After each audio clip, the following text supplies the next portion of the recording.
All right. Good morning. I'm Gianni the Greek coming to you live straight from Oklahoma City. That's correct. Flew out of Vegas last night, getting back to Vegas today. Had to handle a little bit of business in and out.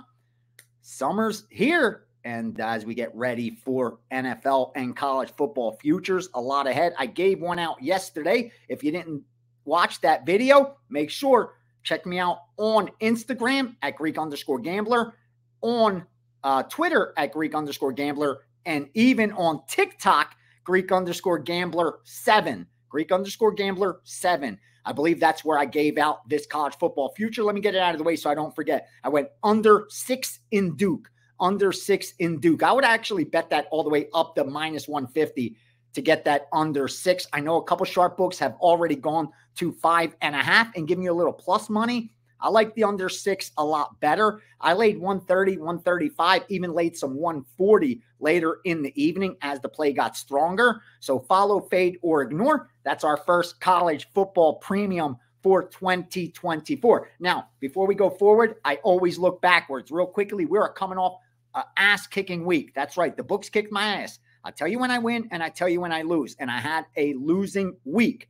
Still sitting nicely for the year, and that's the goal. Like I say, if our goals are aligned, I will not disappoint you.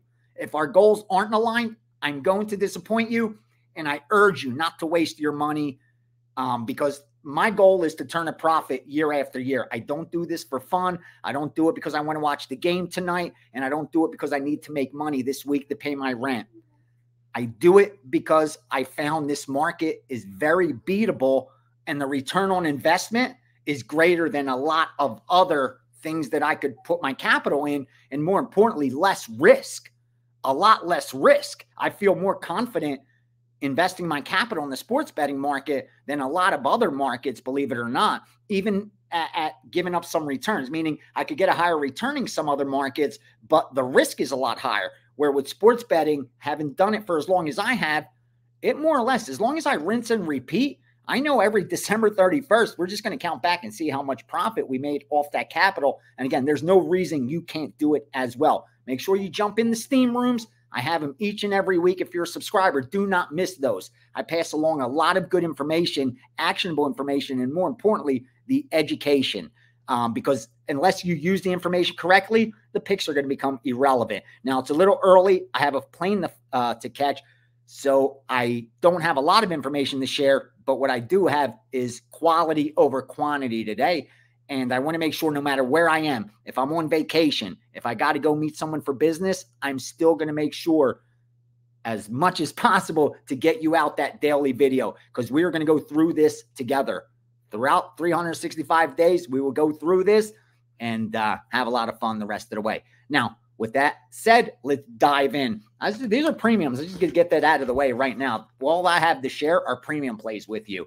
These are 3% plays that I gave out to subscribers. That means they're 0.75%, not a full percent even of bankroll will be betting. If you're betting 3%, 4%, 5% of your bankroll per play, you're going to go broke. Let me end the suspense for you. You will lose your bankroll. The only question is how long will it take before the bookie has your money?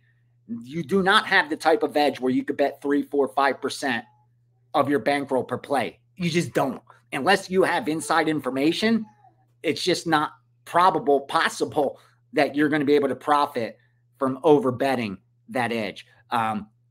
So please, please, please minimize your risk of ruin by bet sizing correctly. We'll go over that in future videos. Okay, the first total that we nailed was Detroit and Texas. We went under 7.5, laying up the -120.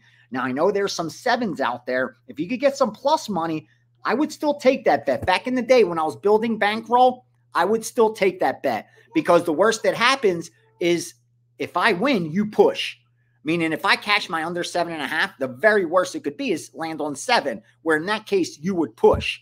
But if I was going under 8 and it was 7.5, I would not piggyback that at a half a run worse, even if the VIG was adjusted. Now, if it was over adjusted, that's a different story. But if it was adjusted correctly, I wouldn't touch it, because now the wise guys could push and I lose. If it lands 8, they push, I lose. You don't want to be in that position. Our edge isn't great enough. long term to take shots like that. So you have to be very cautious if you're going to take a worse number, what worse numbers are okay to take, or stick to the rule of none. If I can't get the absolute best number, I'm not going to bet any number. So we did go under 7.5 up to -120, Detroit, Texas, and also bet that first 5 under 4 up to -130. In fact, they came in, asked up to under 4, -120. That wasn't possible. They came back under 125. I got a little down. Then they came back and went under 130, where I got a little bit more down. I wasn't able to fill the whole order, but I was able to get them enough to where it results in a 3% play for my guys, which is 0.75. So we're going under 7.5, under 4 in Detroit. And then also we have Colorado, the Rockies game, 956 against Cincinnati. Where's that number right now? As long as you could get them at even money on the money line for the game, even money or better, it's a great bet, great bet. In fact, if I didn't bet the first 5, I'd look for a 4% play. Instead, we're going to spread that capital out. I went 3% play on Colorado at even money. Up to -110, I think they're good because they do win this 55 out of 100. So it's at that 55% range. If you got to lay 110, you still got about 2.5% edge. Not huge, but enough to warrant a position. So we got Colorado, also Colorado first 5. Colorado first 5, I'd lay up to -115 on the money line because we also took the plus half a run where we laid up to -140, 145. Now, I don't think many of you will be able to get that plus half a run because whenever the money line on a baseball game is around that pick 'em, once we take a side, it usually flips. Meaning when Colorado was a dog, before we bet Colorado, the run line in the first 5 was plus a half a run.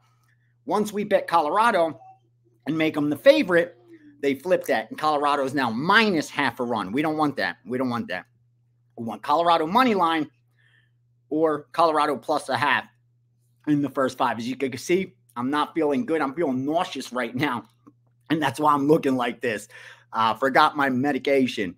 So don't worry, I'm fine. It's just some nausea medicine. And when I don't take it, it's awful. It's awful.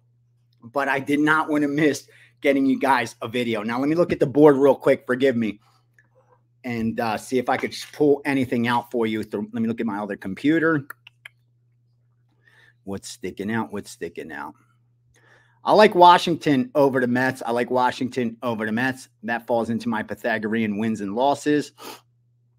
And what else? What else jumps out? The only other thing that jumps out is, where was it? Was Toronto. We like Toronto over Baltimore at home. I'm not sure if we're going to fire. So again, those are the 2 that I lean, but haven't been able to confirm for a position. That's Washington, and Toronto. Those are my leans. Whether you follow, fade, or ignore, I just hope you cash them. Don't trash them. Once again, I appreciate all the replies, all the questions, all the comments, all the likes. Please do me that favor. Look, I'm in OKC. I'm supposed to, they already knocked on the door to get me out of here. I said, I need another hour. I need another hour. Get me late checkout. I need to get this out to the guys that give me all that support. So please go down there, smash that like button, share this with your friends, toss some comments because I love you guys. That's what the algorithm is looking at. And for a lot of your questions, I will do more money management things. In fact, I'm planning this week to do a risk of ruin video where I explain exact risk of ruin, what your percentage is based on your bet size. Meaning if you have 100 units, 200 units, 500 units, or 1,000 units, what your risk of ruin would be based on having about a 2% edge, which is pretty much what we're looking for. And a handful of you guys are already commenting, want me to talk more blackjack. I could teach you how to count cards by taking 5 minutes every day on this video for about a week or two. We're going to start off with this, the most simple thing you got to learn. Learn basic strategy first. Make sure you know the exact move you should make for every hand. Basic strategy. So all you got to do is Google Blackjack perfect basic strategy for 6-deck and 2-deck.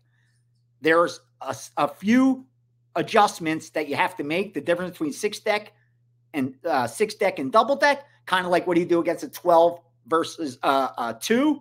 Do you hit a 12 versus a 2? Do you stand on a 12 versus a 2? Do you hit a 12 versus a 3? Do you stand on 12 versus 3? There's a difference between 6-deck and 2 double deck. Double deck's the game you want to be playing most because the edge is smallest for the house.